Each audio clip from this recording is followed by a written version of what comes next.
우리가 지난 금요일에 아모스 말씀을 시작하고 1장을 마쳤습니다. 1장은 북이스라엘과 남유다 근방에 있는 7나라들에 대한 하나님의 심판의 메시지였습니다. 7나라, 그 주변 나라들로부터 심판의 메시지를 주신 이유가 무엇입니까? 그 메시지를 들은 이스라엘 사람들, 남유다 사람들이 먼저 듣고 이러면 안 되겠구나.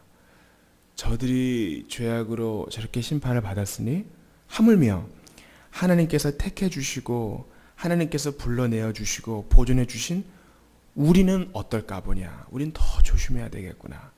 그러니까 다른 이들의 고난당하고 다른 이들이 심판받는 것을 보고 내 저럴 줄 알았지 이렇게 얘기하기보다 저게 내일이요 내 상황이고 내가 하나님 앞에 그대로 정죄받을 일이구나.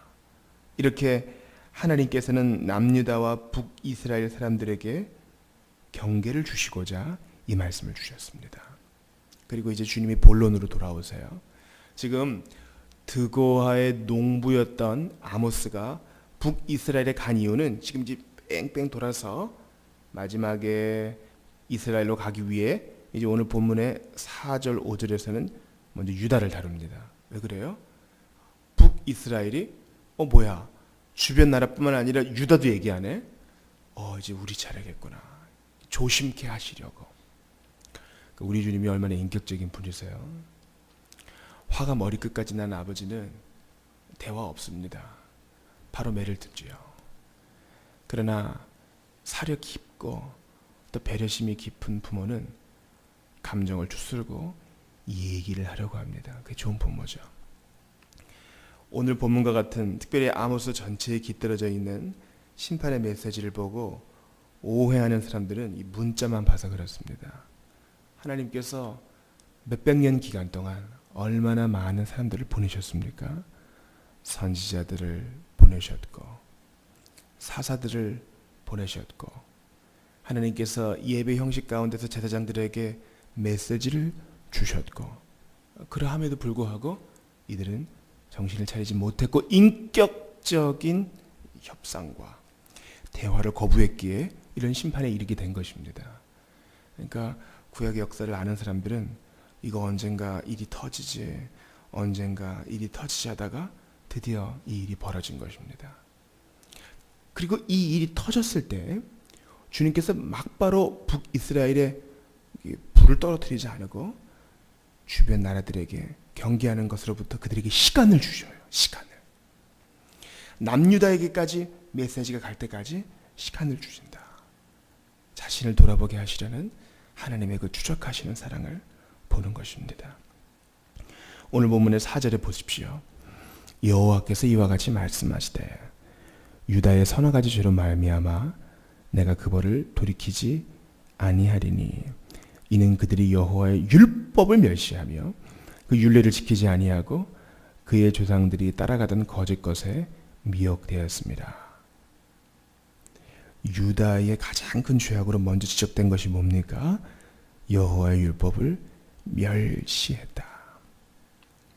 마치 오늘날 우리가 세계 곳곳에서 여러 가지 언어로 성경이 많이 찍혀지고 인쇄되고 많이 팔리고 있지만 가장 많이 읽히지 않는 작금의 현실에서 이 말씀을 볼 때 크나큰 찔림이 있습니다. 성경을 차에 넣고 머리맡에 두고 늘 가지고 다니는 것과 별개로 이 말씀을 사랑하여 주야로 묵상하지 않는 것은 오늘 본문의 4절과 유사한 죄악입니다. 유다가 왜 이런 징계를 받았을까요? 우리가 아모스 1장 1절을 보면 그것을 알 수 있어요. 지금 유다의 때가 언제입니까? 그렇죠. 유다 왕 우시아 시대. 우시아는 그의 선친과 마찬가지로 아마시아와 마찬가지로 여호와 앞에 온전히 행하고자 했습니다. 그리고 칭찬도 받았어요. 그러나 못한 것 있으니 무엇입니까? 산당들을 제거하지 않아서 백성들이 희생을 거부한 것입니다. 그렇게 예루살렘까지 갈 필요가 뭐 있는가? 그렇죠? 얼마나 효율적이에요. 먼 길 예루살렘 가는 길에 짐승들도 상할 수 있고 먼 길 예루살렘 가는 길에 많은 여비도 깨질 수 있으니 그가 아껴서 가까운 산당에서 드리면 얼마나 경제적이고 효율적인가. 근데 문제는 그 산당에서 우상 숭배도 벌어지고 있었다는 사실입니다. 효율성 찾고 합리성 찾고 경제성 찾다가 하나님의 이름 경외하는 것이 잊혀지게 되었으니 우시아의 개혁은 한계가 있었다는 것이죠. 그래서 우리 주님께서 오늘 본문 4절에서 그들이 여호와의 율법을 멸시하며, 주님이 예루살렘에서 택하신 성전에서 예배하라 했으면 그렇게 하는 것이 우리에게 좋은 것입니다. 하나님께서 6일은 열심히 일하고 한날은 예배하며 안식하라 말씀하셨을 때는 그 말씀 듣는 것이 우리의 건강에도 좋고 우리 후손에게도 좋고 우리의 사업에도 좋은 것인데, 그들이 그렇게 하지 않은 것을 주님은 여호와의 율법을 멸시했다. 또 같은 표현으로 그 율례를 지키지 않았다. 여러분, 주변 나라들에는 이런 말씀 하지 않아요. 일반적으로 너네들이 너무 지나치게 악을 행했다, 너무 사람들을 핍박했다, 뭐 이렇게 얘기했죠. 그러나 택한 자들, 하나님께서 불러 세우신 자들에게는 율법, 이걸 꼭 갖고 말씀하시는 겁니다. 그리고 우리에게도 말씀하실 거예요. 우리가 주님 앞에 섰을 때 하나님의 율법을 얼마나 사랑했느냐. 시편 1편에 복 있는 사람은, 그 특징이 뭡니까? 처음에는 부정적인 것을 먼저 얘기한 후에 복 있는 자는 그렇지 않으며 오직 여호와의 율법을 즐거워하여, 이게 가장 처음 나오는 특징이에요. 우리는 성경을 무슨 종이 교황으로 섬기지 않습니다. 그러나 우리가 사랑하는 사람에게 연애 편지를 받았을 때 이거 귀한 거 어떻게 뜯나 하고 소매 안에 그대로 가지고 있으면은 이건 그 사람을 무시하는 행위죠. 그거를 펼쳐보고 읽고 그 뜻을 어떻게든 이해하고 그 마음을, 그 메시지를 마음에 담는 것이 편지 받은 자의 본분일지인데, 성경을 가지고 있는 우리도 마찬가지라는 사실입니다. 주님께서는 유다, 너희들은 여호와의 율법을 멸시했다. 성전도 너희가 가지고 있고 다윗의 후손도 너희 가운데 있고 아론의 후손도 너희 가운데 있어서 모든 것들이 구비되어 있지만 여호와의 율법을 멸시했다. 하나님 말씀을 해설해 줄 자가 가까운 데 있음에도 불구하고 듣지 않고 묵상하지 않고 따르지 않는구나. 주님께서 그렇게 말씀하십니다. 그리고 이제 오늘 본문의 본론으로 들어갑니다. 지금 아모스가 누구에게 종국적으로 말씀하시려는 겁니까? 북이스라엘에게. 북이스라엘에게. 오늘 주님이 북이스라엘에게 하시는 말씀이 뭡니까? 6절 중반을 보세요. 내가 절대 그 벌을 돌이키지 아니할진대 너희가 잘못한 것이 무엇이냐? 이는 그들이 은을 받고 의인을 팔며, 뇌물이 있다는 거예요. 은을 받고 의인을 팔며 신한 켤레를 받고 가난한 자를 팔며. 히브리 문학은 이렇게 대구가 많습니다. 잠언에도 그런 얘기가 많잖아요. 뭐 의로운 자, 지혜로운 자, 이렇게 병행해서 나올 때도 있고, 지혜로운 자, 우둔한 자, 병행해서 나올 때도 있고. 근데 특별히 오늘 이 6절은요, 같은 말을 반복하는 거예요. 보세요. 은을 받고 의인을 팔며, 그 다음 뭡니까? 신한 켤레를 받고 가난한 자를 팔며. 은과 신한 켤레가 지금 같이 나오고 있어요. 뇌물이라고 해서 비싼 은뿐만 아니라 신한 켤레라도 그래 있으면 다오, 이런 겁니다. 결정하고 재판하고 판결하는 자들이 신한 켤레라도 그 작은 거 더하면 뭐 하겠습니까? 그러나 물질의 노예가 되어서 주면 다오 하는 것입니다. 또한 의인과 뒤에 뭐와 연결돼요? 가난한 자가 지금 같이 나오고 있어요. 의인이지만 그 의를 내세웠기 때문에 부득불 가난하게 된 자, 그들이 뇌물 바칠 것이 없어서 압제를 당한다. 이것 때문에 지금 북이스라엘이 심판을 받는다는 것입니다. 하나님께서는 북이스라엘을 시작한 자에게 약속을 주셨습니다. 그에게도 언약을 주셨어요. 네가 다윗과 솔로몬의 길로 행하면 너 복을 받을 것이다. 북이스라엘의 시작은 축복으로 시작한 것입니다. 하나님께서는 그들도 반역으로 시작한 나라에게도 기회를 주셨고 약속을 주셨습니다. 근데 그들이 그것을 버렸어요. 예루살렘으로 못 가게 막았고 금송아지를 세웠고 산당을 세웠고 부적격자들, 하고 싶은 자들 다 손들어봐. 그럼 너희들 오늘부터 선지자, 제사장 세워버린 것입니다.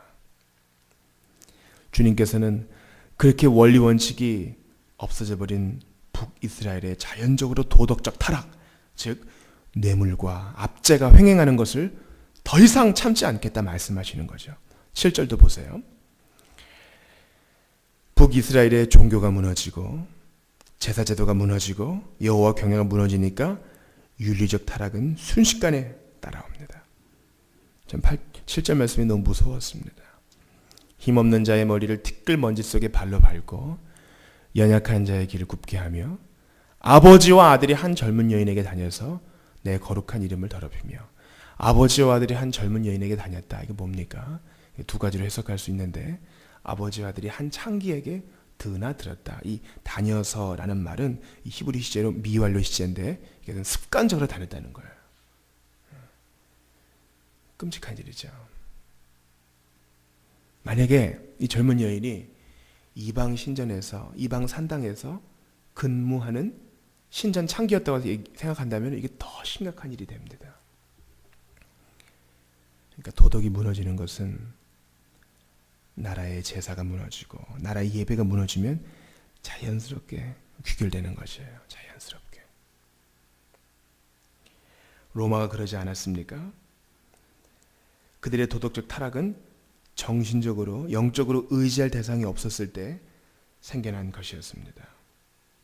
우리 주님께서는 이러한 그들의 죄악을 수년 동안 바라보고 계셨고 선지자들을 통해 여호와의 율법을 통해 인격적으로 경고하셨으나 그들이 듣지 않았습니다.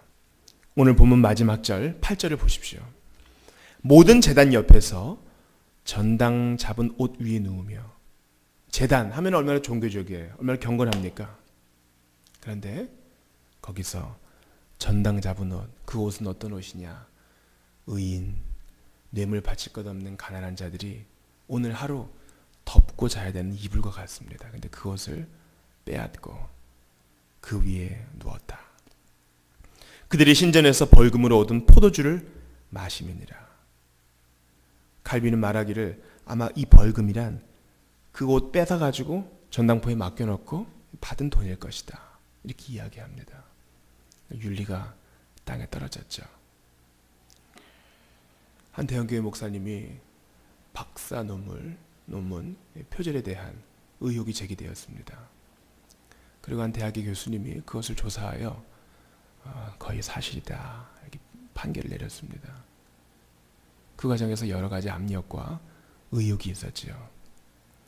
한국 교회 문제는 비단 소수의 몇몇 교회 문제가 아니요, 우리도 경계를 받아야 하는 것입니다.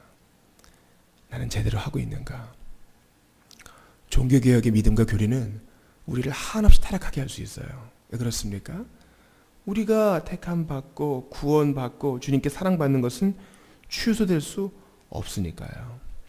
그런데 사람들이 윤리적으로 타락하고 또 악인들이 이 교리를 악용하니까. 한 설문조사에서는 기독교인이 구원을 잃어버릴 수 있다의 70% 이상이 그럴 수 있다 이렇게 표기를 했습니다. 왜 그래요? 잘못 가르친 탓도 있으나 가르친 대로 살지 않은 잘못이 있기 때문입니다. 한때는 저럴 수 있지만, 은혜 풍성할 수 있지만 한때는 저렇게 무너질 수도 있으니 우리도 다 그럴 수 있겠구나. 하나님께서 먼저 우리에게 이 경계의 말씀을 주실 때는 소수의 몇몇 큰 사건, 잘못을 저지른 사람뿐만 아니라 우리에게도 돌아볼 것이 있다. 액면 그대로 아들과 아버지가 한 젊은 여인에게 드나드는 일은 없다 할지라도 아버지와 아들이 세습하여 잘못된 일을 행하는 일은 또 얼마나 많이 있습니까? 우리는 바른 아버지, 바른 부모, 바른 어머니가 되어서 우리 자녀들에게는 더 좋은 영적 유산을 물려주어야 할 것입니다. 가정이 좋은 교회의 샘플이 되어서 우리 자녀들이 어려서부터 영적인 것, 좋은 것을 보고 배우게 해야 할 것입니다. 한 미국의 어머니가 있었습니다. 아이가 5이에요. 근데 어찌된 이유로 이혼을 했습니다. 그 자녀 5을 자기가 다 부양해야 돼요. 우울증이 밀려옵니다. 하루 종일 일을 하고 집에 오면은 애들한테 소리 지르는 것으로 그냥 남은 시간을 다 써야 됩니다. 잘 견디지 못해서 밑에 아이들 TV 보게 하고 2층에 올라가서 기도를 합니다. 엄마가 5분 동안이라도 보이지 않으니까 엄마를 찾아요. 그리고 엄마가 기도하는 것을 봅니다. 아이들이 옆에서 따라하기 시작해요. 처음에는 엄마 뭐해 엄마 뭐해 하다가, 그렇죠, 우리 아이들은 부모의 행실을 보고 그들의 뒷모습을 보고 배우는 것입니다. 우리 이 시간 이 심판의 메시지를 통해서 우리 자신을 돌아봤으면 좋겠습니다. 나랑은 좀 거리가 있는 것 같은데, 그러나 그렇지 않습니다. 타락은 바로 우리의 손 앞에 있는 것이요, 우리의 눈 앞에 있는 것입니다. 눈이 덮여 있지요. 그 아래에는 꽁꽁 얼은 얼음이 있습니다. 조심하지 않으면 넘어지는 것은 한순간입니다. 하나님 아버지, 북이스라엘과 유다에게 주신 메시지, 경고의 메시지를 우리에게 잘 적용하여 우리도 똑같이 주님 앞에 책망받지 않도록 도와주시옵소서. 오늘 시리아를 위해 기도합시다. 전쟁으로 삶의 터전을 잃은 난민들이 고통 중에 부르짖는 간구를 들어주시고 평화와 회복의 큰 물결이 일어나게 하여 주시옵소서. 우리 성도들 출퇴근길 지켜주시고 오늘도 주의 백성답게 하나님의 부활을, 주님께서 허락하신 큰 역사를 보고도 의심하는 자가 아니라 오히려 믿고 더욱 크게 확신할 수 있도록 도와주시옵소서. 주님 주신 말씀을 붙들고 윤리적으로도 도덕적으로도 온전해질 수 있도록 도와주시고 우리 조국교회 교회 살려주시옵소서. 바르게 설 수 있도록 도와주시옵소서. 성경의 원칙 위에 굳게 설 수 있도록 도와주시옵소서. 함께 말씀 붙들고 교우들을 위해서, 시리아를 위해서 기도하겠습니다. 하나님 아버지 감사합니다. 오늘 저희에게 이 경계의 말씀 주신 것을 감사합니다. 이것은 남의 얘기가 아니요 우리의 얘기인 줄 압니다. 하나님께서 도와주시옵소서. 아버지 하나님, 다른 이들을 판단하고 비판하기 이전에 먼저 자신을 잘 돌아볼 수 있도록 도와주시옵소서. 하나님 아버지, 북이스라엘과 남유다 그들이 잘못하였으나 그들을 마냥 비판할 수 없는 것은 바로 나의 이야기요 우리의 이야기요 또 그럴 수 있기 때문임을 고백을 합니다. 아버지 하나님 도와주시옵소서. 영적 긴장감을 잃어버리지 않도록 도와주시옵소서.